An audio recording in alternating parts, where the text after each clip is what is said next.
Hi, folks. This is Don Meisner with the North Country Fishing Report. Well, you know, because I've told you for years how our wonderful fishing here is such a gift to us that if we share it in the right way, it can really help us prosper financially. Well, my buddy Rust, who you've heard on the radio many times, and he and I go fishing together when we get a chance, he had just gone with his wife down to the Outer Banks in the Carolinas on a vacation.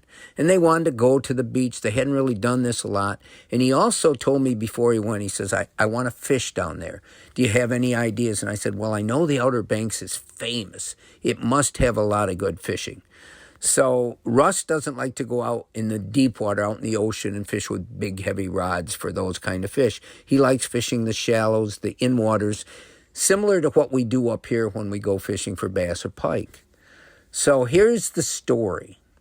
He went out 5 days in a row. He first went in a bait shop, got all kinds of information on where to go, what to use, and Rust is really smart. And I know he took this all in and tried to mimic what had been successful for other people.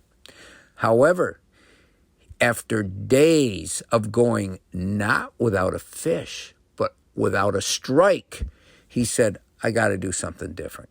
So he got a guide. He hired a guide, paid a lot of money to go out, and they went out and the guide says, the only thing I can almost guarantee is if we use live bait, we'll probably catch fish. We're probably not going to catch anything on lures.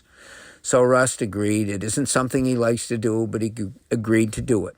And so he goes out and he spends the day and they finally get a strike and he hooks the fish.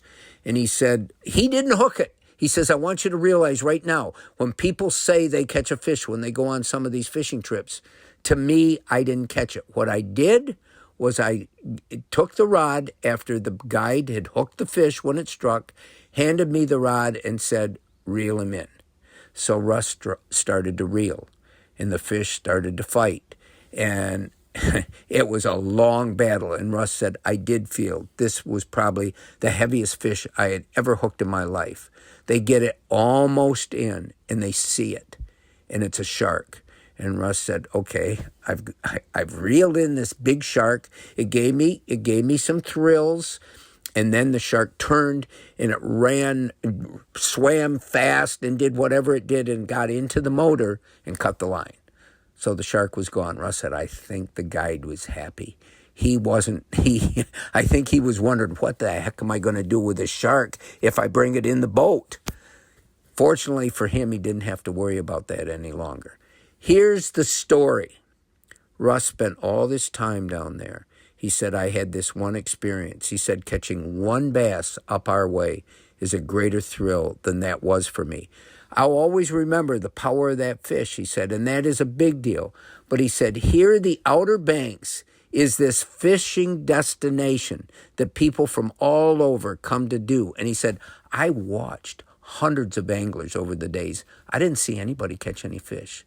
And then I think of what I left behind, what I was coming home to, our incredible watersheds here in St. Lawrence County in upstate New York. He said, boy, we really don't know what we have. If people flock to these other places, if they could only come here, they could get a fishing experience unlike any place in the country.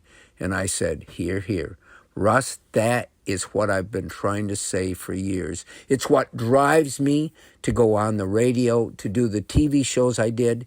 It wasn't just for my experience. It was because I came to realize that we have, I think, the most special area that I've ever visited.